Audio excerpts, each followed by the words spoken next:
아멘. 하나님 아버지, 하나님 앞에 존귀와 영광을 올려드립니다. 우리를 구원하시고 우리를 위하여 지금도 일하시는 우리 하나님 앞에 우리의 사랑도 믿음도 소망도 올려드립니다. 주님, 이 예배를 통하여 올려드리는 저희의 마음을 받아주시옵소서.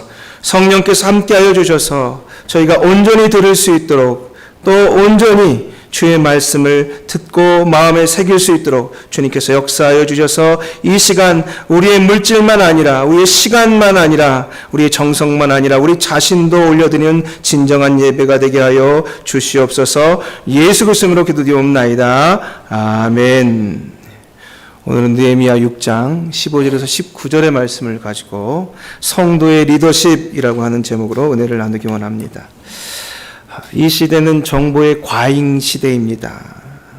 예전에는요, 신앙적인 지식이나 정보를 얻기 위해서 정말 멀리까지 예배 처소를 찾아가야 했습니다. 특히 유명한 분이 오셨다 그러면 거리를 멀다 하고 그냥 달려가서 먼 거리에 찾아가서 예배를 드리고 은혜를 받곤 했습니다. 하지만 이제는 그럴 필요가 없습니다. 안방에 앉아만 계시면 기독교 채널이 아주 많기 때문에 그렇습니다.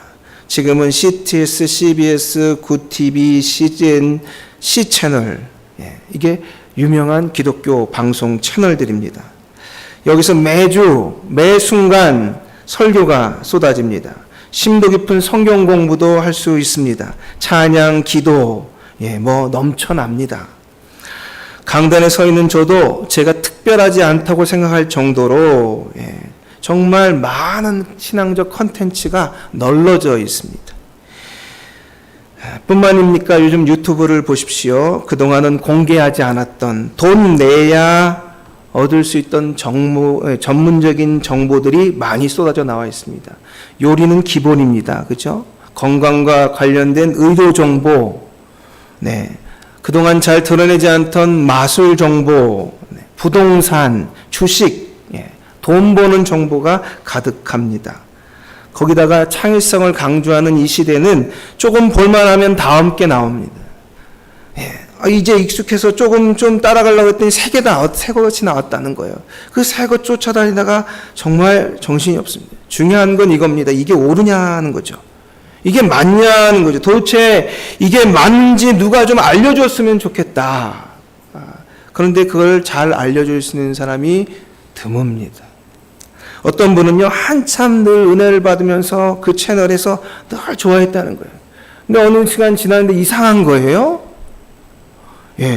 그래서 확인해 봐야겠다 하고 확인해 봤더니 이단 채널이라는 겁니다.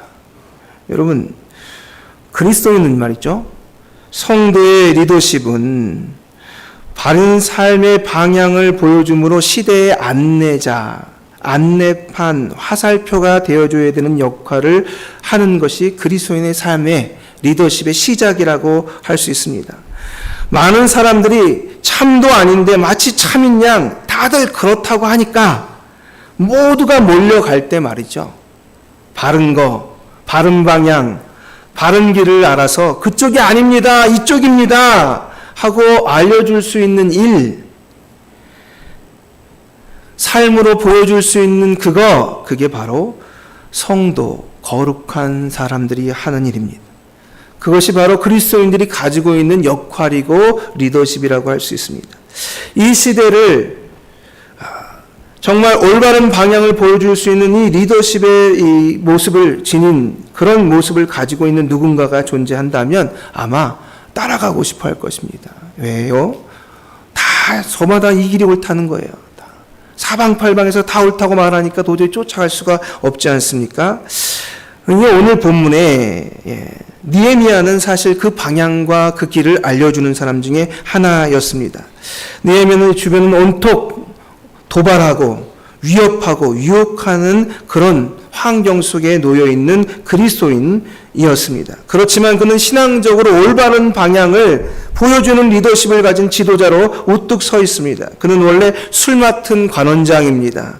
페르시아 아닥사스다 왕의 허락을 받아서 고향 땅 예루살렘에 성전이 아니라 성벽을 재건하는 데 허락을 받고 왔습니다.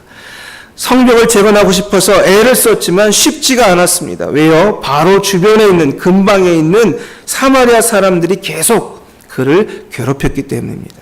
성벽 공사를 계속 방해했죠.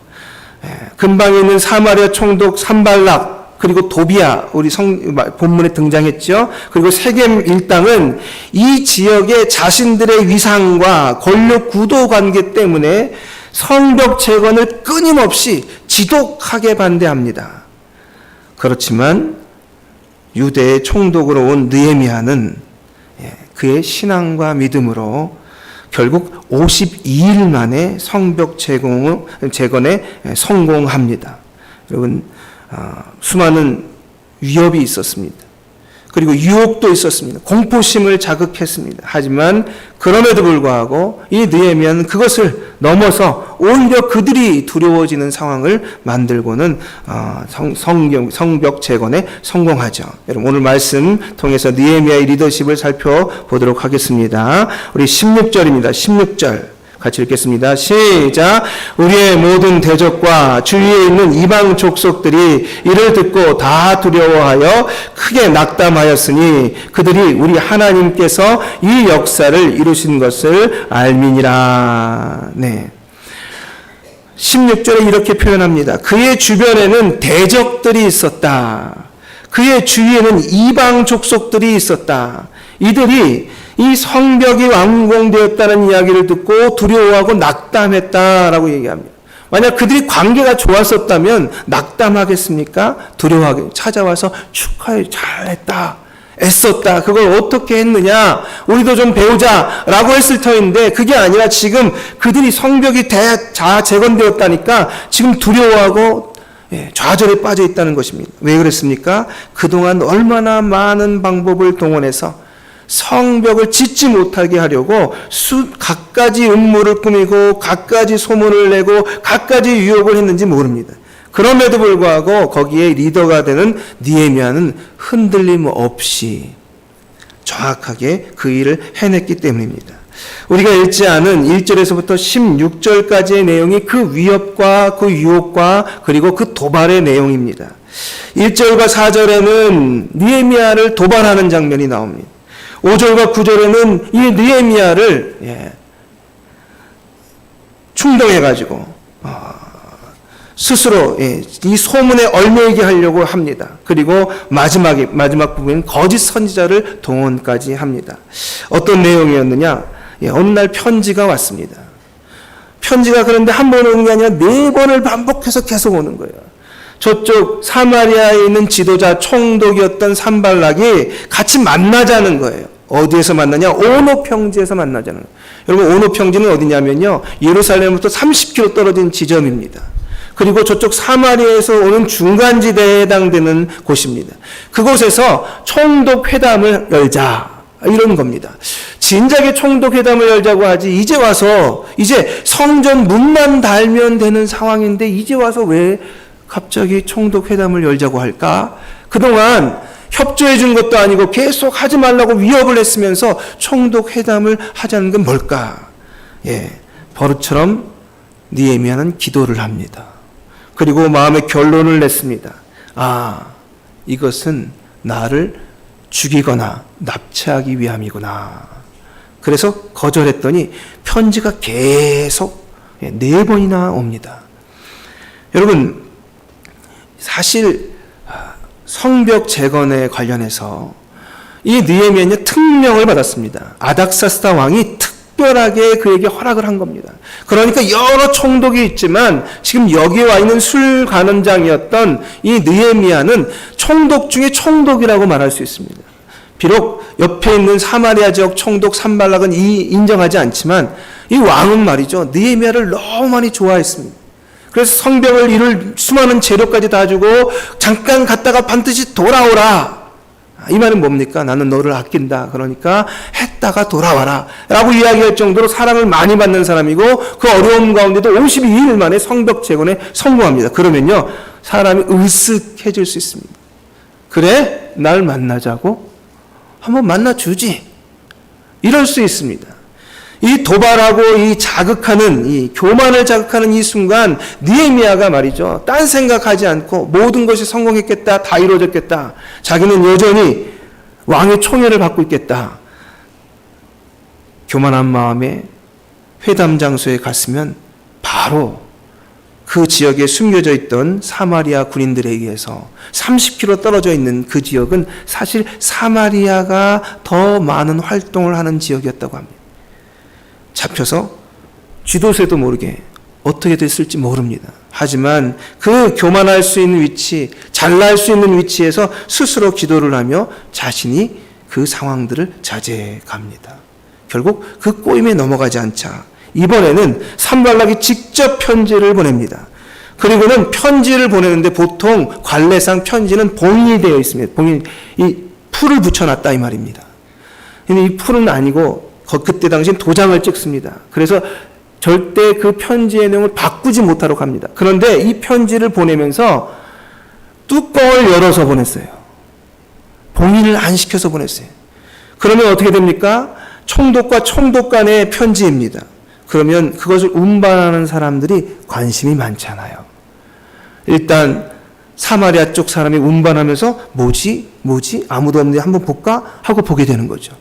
그 내용은 보지 말아야 될 내용이었는데 다름이 아니라 느헤미야가 성벽을 재건하고 그곳에서 왕이 되려고 한다는 내용이었습니다. 말도 안 되는 내용이죠. 정말 헛소문을 퍼뜨리는 것입니다. 일부러 뚜껑을 열어서 볼 수 있게 만든 겁니다. 여기에 사마리아 사람만 봅니까? 사마리아 사람이 앞에 초소 담당하는 사람이 전달하지 않습니까? 그러면 그 초소에서 들고 가는 그 지방 사람이 또 봅니다. 뭐지? 살펴보니 느헤미야가? 그럴 리가 없는데 느헤미야가 성벽을 두른 이유가 왕이 되려고 하는 거야? 하고 소문이 나기 시작합니다. 그리고 결국 총독이 머무는 데 가까운 때에는 또 신하가 그걸 봤습니다. 왜 뚜껑 열려있지? 원래 열려있었습니다. 그래? 하고 가져가면서 한번 보고 싶습니다. 놀라운 이야기가 적혀있는 거예요. 이거 반역이잖아 완전히. 하게 되는 거죠. 그리고는 그 뚜껑 열린 편지를 마지막 받았을 때 이것을 받아내는 느헤미야는 지금 가슴이 뛰기 시작하는 겁니다. 공포에 질리는 거죠. 소문이 벌써 났어? 뭐야? 나는 단지 이 이스라엘의 회복을 위해서 성벽을 둘렀는데 저들은 지금 나를 왕으로 내가 왕을 하려고 한다고 겉모술수를 쓰고 있으니 이거 어떡하지? 하고 이야기하는 사이 이미 다 성읍에는 소문이 나 있고 사마리아 지역에도 소문이 나 있는 그런 계략을 쓴 편지가 도달한 겁니다. 그 내용에 내가 왕이 되려고 한다는 사실을 우리가 알았다. 그러므로 너는 이곳 오노 평지로 오라. 우리가 같이 상의하자. 여러분, 이 이야기, 이 악성 루머를 통해서 지금 이 느헤미야를 쓰러뜨리려고 하는 이 계약을 한 거죠. 이때 가는 게 맞냐 아니면 내가 꿋꿋이 버티는 게 맞냐를 또 고민하게 되는 겁니다. 그럴 때 다시 또 느헤미야는 무릎을 꿇습니다. 하나님께 기도합니다. 마음속에 주시는 것을 결정하고는 싫다. 마음대로 해라. 나는 그런 적이 없으며 이 모든 내용은 너희가 꾸민 일이다. 나는 안 간다. 맞습니다. 여러분, 여기 느헤미야는 여기서 이 헛소문과 악성 루머로 힘들었다는 내용이 없습니다. 하지만요, 성경에는 그 악성 루머 때문에 힘들었던 많은 일들이 있습니다. 바울이 전도를 마치고 마지막 예루살렘에 들립니다. 그런데 바울이 율법을 무시하고 성전을 무시한다는 소문이 이미 돌고 있었고 거기에 아시아에 있었던 사람들 몇몇이 찾아오면서 이게 불이 붙습니다. 그리고는 사람들이 성전을 무시하고 율법을 무시하는 바울을 없애야 된다고 소리 지르기 시작합니다. 그러자 길거리에 있었던 바울은 난데없이 사람들이 달려들어서 패기 시작하는데 정신없이 맞는 거죠. 왜 맞는지도 잘 모릅니다. 그런데 사람들이 워낙 많이 달려드니까 로마 천부장이 출동을 합니다. 뭐냐 하고 막아서서 일단 바울을 옆에 세워놓습니다. 그리고 묻습니다. 뭐냐? 물었더니 한 사람은 이 말하고 한 사람은 저 말하고 도대체 뭐가 뭔지 정확하게 이야기하는 사람이 아무도 없습니다. 그저 나쁘다니까 그 사람이 잘못됐다니까 마구 달려들어가지고 그 소문도 확인하지 않은 채 진위도 파악하지 않은 채 그냥 달려들어서 마구 한 사람을 희생양 만들어가는 이 일은요, 단순하게 성경에만 있는 일이 아닙니다. 우리의 시대에도 벌어지는 일이고, 옛날 시대에도, 일제시대 때도, 6.25 때도 벌어지는 일이었습니다. 그렇게 한 명이 죽고 나서야 그게 아니었음을, 그게 아니면 말고, 여러분, 소위 집단 무의식이라고 하는 이것은 꼭 희생양을 치러야지만 끝납니다. 무서운 일입니다. 지금 여기에 몰려있는 이 느헤미야는 사실 자기가 아무 짓도 안 했는데 그 소문만으로, 그 헛소문만으로 인생 최대의 위기를 맞을 수 있습니다. 그럼에도 불구하고 이 악성 루머와 중상모략을, 이 헛소문을 뒤로 한 채 가지 않겠다 합니다. 결국 그는 옳은 선택을 했습니다. 마지막 해도 안 되니까 이번에는 내부에 있는 선지자를 씁니다. 그 선지자는 스메아야라고 하는 선지자였는데 예언을 하는 사람이었습니다. 하도 얼굴이 안 보여가지고 이 느헤미야가 그 사람을 찾아갔습니다. 그런데 찾아갔는데 갑자기 이 스메아야가 말합니다. 예언해. 너가 오늘 밤 죽는단다. 큰일 났다. 너가 없으면 우리 이스라엘은 어떡하냐. 네가 있어서 성벽도 둘렀는데 너가 없으면 어떡하냐. 그러니까 나와 함께 숨자. 여러분, 혼자 숨으라는 것도 아니고 함께 숨자는데 얼마나 고맙습니까? 그런데 거기까지는 좋았는데 숨는 장소가 문제가 되었습니다. 숨는 장소는 소위 외소라고 불러서 성전이 지어지면 지성소가 있고 대제사장들만 들어가는 지성소가 있고 제사장들이 들어갈 수 있는 대제사장과 제사장들만 들어갈 수 있는 성소가 있습니다. 여기는 내소라고 부르고 여기 외소는 성소를 의미합니다. 여기에 성소에 숨자는 것입니다. 이 성소에 들어가면 아무도 못 찾을 거니까 그러면 너의 목숨을 보존하고 이스라엘도 보존할 것이다 하고 꼬드깁니다. 처음에는 너무 고마워서 좋게 듣고 있다가 가만히 생각해 보니까 왜 하필이면 성소에 들어가자고 하지? 라고 하는 생각이 드는 겁니다. 아, 이건 뭔가 문제가 있구나 판단한 그는 저는 안 들어갑니다. 차라리 저녁 때 자객을 만나서 죽겠습니다. 라고 이야기합니다. 그는 제사장들만 들어가는 성소에 들어감으로 말미암아 자기가 지켜왔던 신앙적인 그 기본의 모습들, 하나님을 위하여 성전을 재건하고 하나님의 백성들을 위해서 애썼던 그 모든 것들, 그 기준을 흐트리지 않겠다고 하는 단호한 마음을 가지고 이야기합니다. 그리고 또 하나, 그는 들어가면 안 되는 이유가 하나 있습니다. 그는 높은 지위에 있는 사람이고 이 이스라엘이 망한 다음에 포로기에 놓여 있었지만 남의 나라, 정복한 나라의 정말 높은 위치인 술관원장까지 올라갔습니다. 그런데 그는 환관이었습니다. 여러분, 환관이 뭔지 아시죠? 내시입니다. 술 맡은 관원장은 안뜰과 뒷뜰, 소위 안쪽 여인들이 거하는 곳까지 오고 갈 수 있는 사람이었기 때문에 포로라고 무조건 다 환관을 만드는 것은 아니고 그렇게 여인을 접촉할 수 있는 사람들은 다 궁중에서 남자를 고자로 만들었습니다. 그랬기 때문에 이 고자인 상태인 사람이 성소 안에 들어간다. 이건 율법을 범하는 일입니다. 하나님은 이것을 엄금하셨습니다.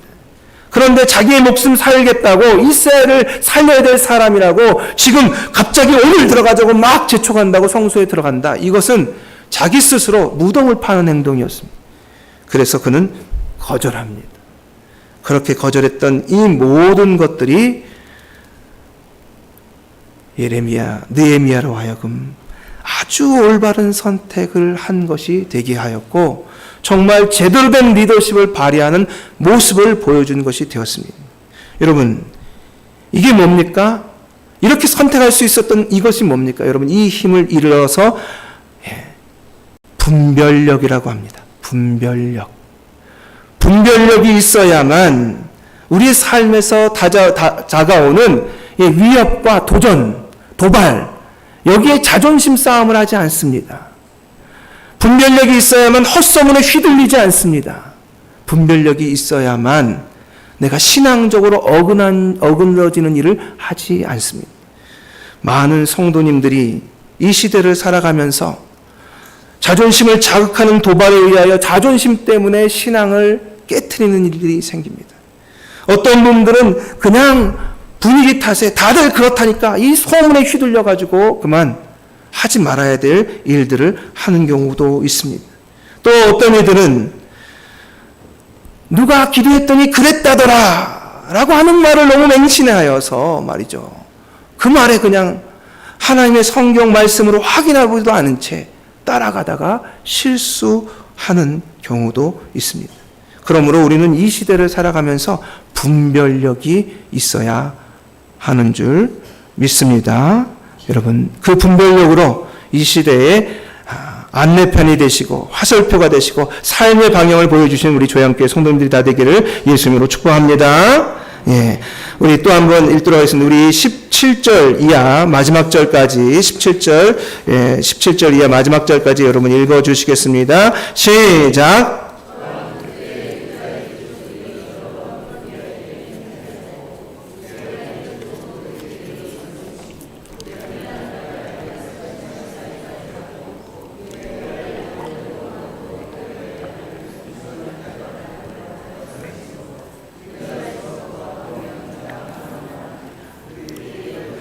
선행을 내 앞에 말하고 또 내 말도 그에게 전하매 도비아가 내게 편지하여 나를 두렵게 하고자 하였느니라. 아멘. 예, 여러분 17절에 등장하는 도비아라는 사람이 있습니다. 이 도비아는 아까 말씀드린 사마리아 총독 산발락과 친구입니다. 그래서 이제까지 지속적으로 끊임없이 지독하게 성벽 재건을 반대해왔던 사람입니다. 그런데 재밌게도 이 이스라엘 내부 안에 있는 귀족들과 친족 사이예요. 결혼을 해가지고 연결을 맺었습니다. 그래서 이 느헤미야가 제공하는 수많은 정보들이 그냥 자연스럽게 도비아에게 항상 빠져나가고 있었습니다. 그러니까 당연히 사마리아 사람들 산발락과 도비아와 세겜과 그 일당들은 모든 이스라엘의 정보를 알고 있기 때문에 우리가 방해를 하면 반드시 성공할 줄 알았습니다. 너무나 험히 꿰뚫고 있었던 거죠. 왜요? 여기에 18절에 나오는 아라의 아들 스가냐, 그는 사실 이 성벽 재건하는데 중요한 역할을 한 사람입니다. 뿐만 아니라 저쪽에 나오는 무술람이라고 하는 사람, 자기 딸을 아내로 내준 사람, 그리고 사위를 삼은 사람, 이 사람들은 말이죠, 하나같이 중요한 요직에 있었던 사람들입니다. 그러니까 느헤미야가 이야기한 말들마다 다 누구에게 전달이 돼요? 도비아에게 전달이 되면 도비아는 산발락에게 이야기하고, 그러니까 도저히 빠져나갈 수 없는 상황을 만드는데 아주 유리했습니다. 그러니까 전략적으로 유리했기 때문에 당연히 이 방해 공작은 성공했어야 맞습니다. 그런데 느헤미야는 그게 잘 통하지가 않습니다. 왜 그렇습니까? 분별력이 뛰어난 분별력이. 그 분별력은 어디로부터 왔느냐? 이 예레미야의 버릇이 있습니다. 여러분께서 읽어보셨지만 예레미야서를 읽다 보면 툭 하면 사실적 사건이 나오다가 갑자기 기도를 하고, 또 사건이 나오다가 기도를 하고, 사건이 나오다가 기도를 하고, 이 느헤미야의 습관 같은 일이 계속 성경에 반복됩니다. 느헤미야서는요, 사건이 나오다가 기도하고, 사건이 나오다가 기도하고, 사건 기도로 이루어집니다. 즉 느헤미야는 하나님께 기도하는 사람이었습니다. 그 표현으로 아까 우리 읽었던 16절의 내용이 있는 겁니다. 우리 16절 같이 읽겠습니다. 시작.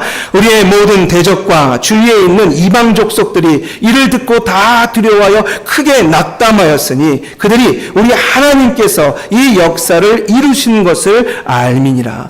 정말이야? 느헤미야가 말하는 하나님이 있단 말이야? 여호와가 있단 말이야? 이거 도대체 느헤미야 한 명 못 잡아서 이게 뭐야 이게? 이 정도 방법을 썼으면 반드시 잡았어야 되는데 이게 안 되는 이유가 그가 말하는 하나님이 돕기 때문에 안 되는 거냐고. 그렇단 말이야. 그러면 앞으로의 모든 이스라엘과의 싸움에서는 우리 사마리아가 이기지 못하겠다 라고 하는 결론에 이르게 된 것입니다. 하나님 앞에서 늘 기도하던 느헤미야, 그는 문제가 생길 때마다 하나님께 기도하고 또 기도하고 이것을 반복하는 이 버릇을 통해 늘 하나님이 기준이 되어 왔습니다. 하나님이 뭐라 말씀하시는가? 성경엔 뭐라고 표현되어 있는가? 그것을 기준으로 분별력을 가지고 시대를 판단하고 이것이 나를 향한 도발인지 자존심을 자극하는 것인지 아니면 이것이 지금 헛소문인지 아니면 이것이 정말 거짓 예언인지를 판단한 그는 분별력 있게 제대로 감당함으로 이스라엘 백성들에게 불가능했던 성벽 재건을 완성시키는 본을 보이고 그 시대에 삶의 방향을 보여주는 표지판이 되었습니다. 저는 우리 조양교회 성도님들이 이 시대에 앞뒤를 분별하지 못한 채 다 이렇게 하면 성공한다 하면 일로 우르르 몰려가고 저렇게 성공한다면 저렇게 다 몰려가고 그리고 아닌가 봐요 하고 돌아서는 그들 앞에 진정 복받는 일이 진정 은혜되는 일이 무엇인지를 보여주시는 화살표가 되시고 표지판이 되시는 우리 조양교회 성도님들 다 되기를 예수님으로 축복합니다. 네, 기도하겠습니다. 하나님 아버지 감사합니다. 오늘도 저희를 불러주셔서 저희로 하여금 느헤미야의 리더십을 보며 우리 또한 분별력을 가지되 하나님의 말씀과 하나님을 기준으로 한 분별력으로 이 세상을 판단하며 온 세상 사람들에게 올바른 삶의 방향을 보여주는 표지판이 되기로 그리고 화살표가 되기로 다시 한번 다짐하게 하심을 감사합니다. 주님, 저희에게 늘 도발이 있습니다. 자존심을 자극하는 문제들이 있습니다. 하나님, 저희들에게 갖가지 헛소문을 통해서 어렵게 하는 일들이 있습니다. 하나님, 저희들에게 때때로 신앙적인 것으로 우리를 유혹해오는 일들이 있습니다. 주님, 이 모든 문제 앞에 분별력을 가지게 하시되 하나님을 기준으로 하나님의 말씀을 기준으로 분별력을 갖고 올바로 행함으로 말미암아 저희가 온 세상에 삶의 올바른 방향을 보여주는 표지와 안내판이 되게 허락하여 주시며 안내자가 되게 하여 주시옵소서. 예수 그리스도로 기도합니다. 아멘. 찬송가 445장 부르시고 기도하는 시간 갖도록 하겠습니다.